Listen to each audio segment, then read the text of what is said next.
Hi everyone, my name's Anne-Marie. Welcome to this Christmas scrapbooking page tutorial. I thought it would be really great to share just something very simple to make a very elegant 3D looking scrapbook page. However, it's very flat and you can get it in your scrapbook albums, because it's all well and good having the full elegant 3D layer after layer scrapbooking pages, which I know we all love, but when we have to make albums, we want some that are just flat but look as though they're 3D, and that's the effect and the technique that we're going to look at today. I'm going to be using the Anna Griffin Christmas rub-ons. These are the Christmas greenery rub-ons. This is one of my favourite rub-on sets for Christmas. They're easy to use and they look so effective when you do use them. Everything I use for this project, I'll put in a list in the description box in YouTube. So please click the word see more or see description and the list is there. If you've ever got any questions, if you want to comment and you want me to reply, please do it on Facebook, because it's easier for me to be able to do that. Because I'm not going to be able to reply to you all on YouTube, because I know that so many of you want to comment and sadly I just don't have time. This is part of our new format. But on Facebook I will be able to reply. So the list will be on the YouTube channel. We're using the Christmas greenery rub-ons and it is a really simple scrapbooking page. I'm not even going to use the best photo in the world. This was my Christmas tree last year and it's not a bad photo, but it's not the best. But I think by the time we finish, it will just make it shine like all those lights. And I know you're really interested. There we go. So it was the first time in my life we've ever had a real tree. So I marked the occasion and I took lots of photos. So this is one of them. So for our scrapbooking page, we're going to be using, it's all ivory cardstock, believe it or not. We're going to start off with our base, which is a 12 by 12 inch cardstock. Our next layer will be an 8 by 8 inch cardstock. There we go. And then we're going to build up the 8 by 8, and I say build up, it's all going to be flat, with two side pieces which are 7.5 inches by 1.5 inches wide. We're then going to cut a piece of cardstock that's 5.8 inches by 4 inches. And then one piece of cardstock that is 4 inches by 1.5 inches. I'm going to just leave that there for a moment so that you can pause your screen, you can take a screenshot of it, and then you've got the dimensions. So the base is 12 by 12 inches, the layer that the sections sit on is 8 by 8 inches, and then we've just got 4 pieces in the middle. So take a screenshot or get your phone out, take a shot of the measurements, and then you've got them, because that is the easiest way to describe how to cut and what we're going to do. So I'm just going to move the top sections now, and I'm going to use a stamp. Now this is, I'm so hoping I'm going to be right about this, because it's fallen off one of my stamp sheets, and I think it is from the Anna Griffin lace stamp collection. I'm not sure. You will have stamps in your collection that are very similar to this if you don't have this one, because any stamp that's got a straight edge, or even, well, a fancy edge even, but it's a straight repeatable design, you could use.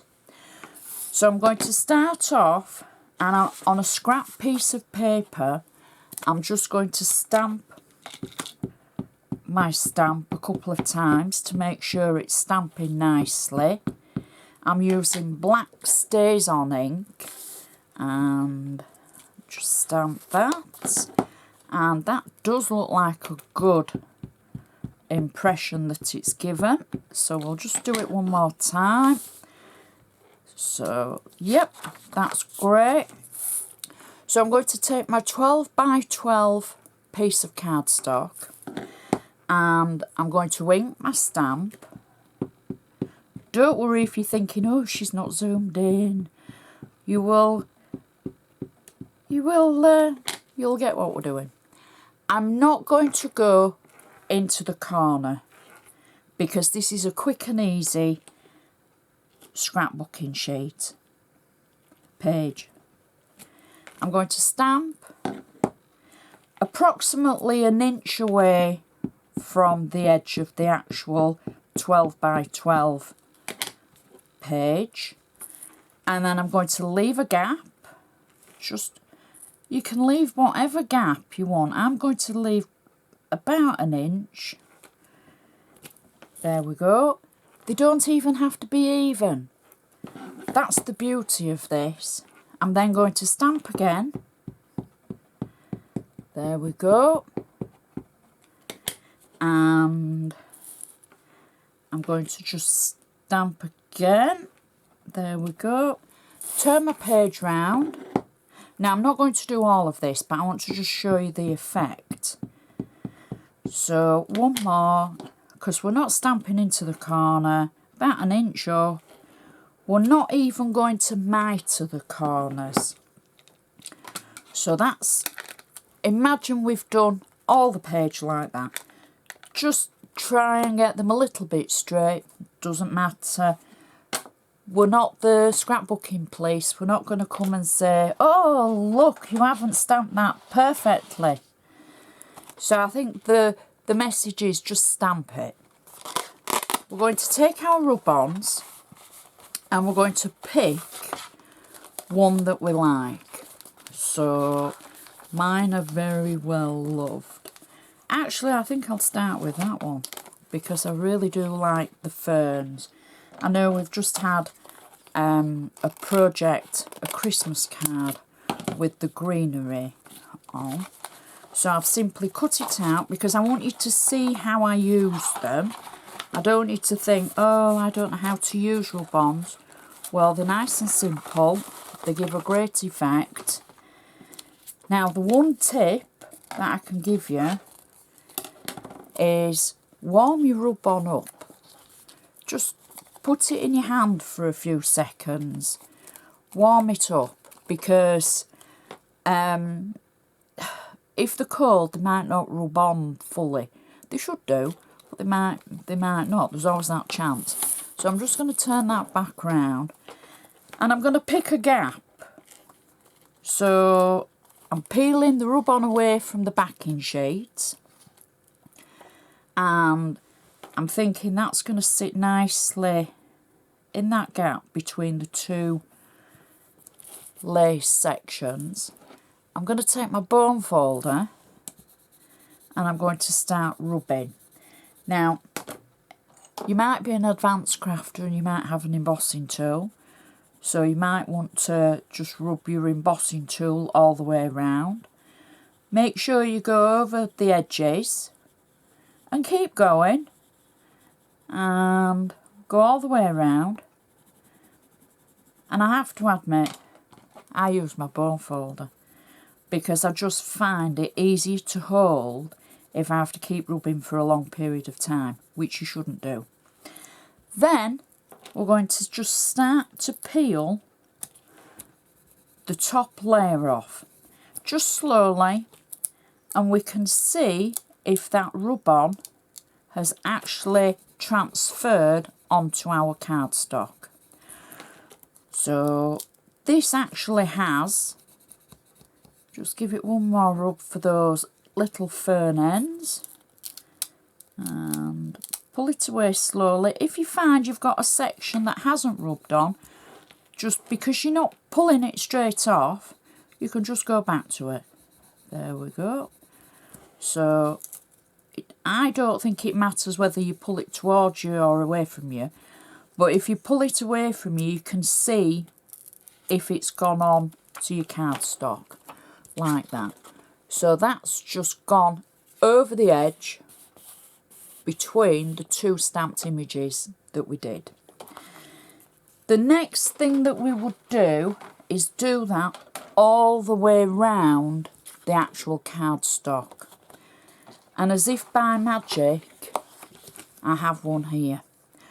So we have simply added the rub-ons. I'm saying we, it's the royal we. All the way around the edge. I've used the bells at the top. And I've actually, because I wanted to elongate it, I've trimmed off the bottom of the bells, and I added a little bit of extra greenery underneath, so I double used the rub-on. So I did the rub-on first, and then I did a rub-on over the top, just to make it look a little bit bigger. So you can see, I've not even stamped it amazingly. And if that's you, and then you're pedantic, you can always add a rub-on over that bit. But it's just an easy way to stamp and use them. Now, around the edge of the cardstock, I've actually inked using my blending brush and Distress Ink Hickory Smoke. There we go. Very lightly around the edge, because that gives it that vintage feel. So you can see the edge there. Next, this is where the magic happens, and this is now where I showed you the cardstock that we're going to cut out. The first layer is the 8x8 inch layer, just a plain piece of ivory cardstock that I've inked around the edge with the Hickory Smoke. I've got flat double-sided tape on the back, because we're making a flat page, but we want it to look 3D. We want it to look like it's jumping off the page when somebody looks at our scrapbooks. Now I'm going to add this to the centre of our scrapbooking page. I'm not going to worry that I might go over the edge of the rub-ons. And I think that's about centre. See, you're looking down on it. I'm not. Maybe about there. There we go. Press that down. There we go. And next, we have the two strips that we cut out. And we've literally added rub-ons to them. That's all we've done. Taken the two ivory card strips.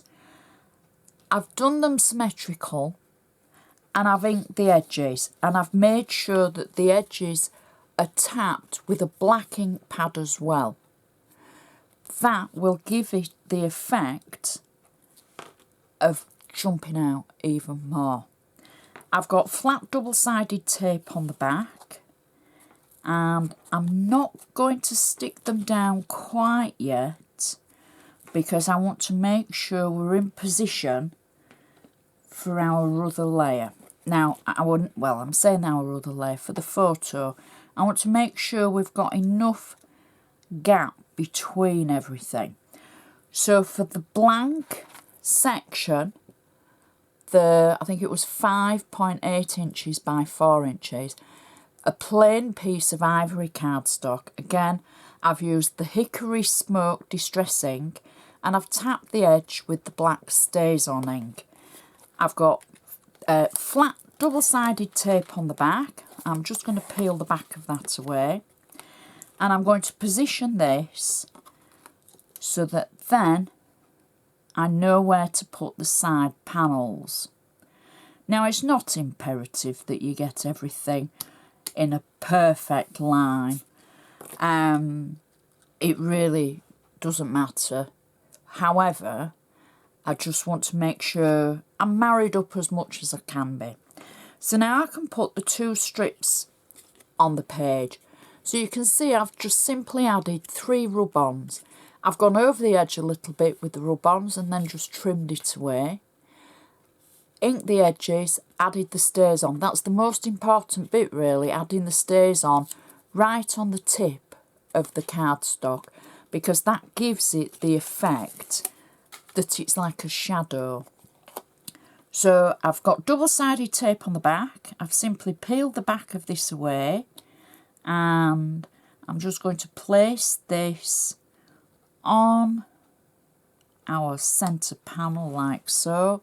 Not quite straight, but it doesn't matter. Our second panel, exactly the same. Peel the tape away from the back and then marry it up and try and line it up. If you go wonky, nobody is ever going to say, oh look, you've put that on wonky, it doesn't look right. They're going to say, what an amazing page. So there we go. Press those down. Next, I'm just going to add my photo. Remember our tree photo. I've got double-sided tape on the back. Again, it's all a flat page, but it will have the effect of not a flat page. I'm going to marry that up in the centre of the plain layer that we've just added. There we go. Press that down. And then lastly, the smaller section, I've actually used a Crafter's Companion Christmas stamp from the Believe in Magic set. I've stamped it in black stays on ink, and then I've taken some of the Anna Griffin rub-on sections that I trimmed off the sides, and I've just added those to make it a little bit more fancy.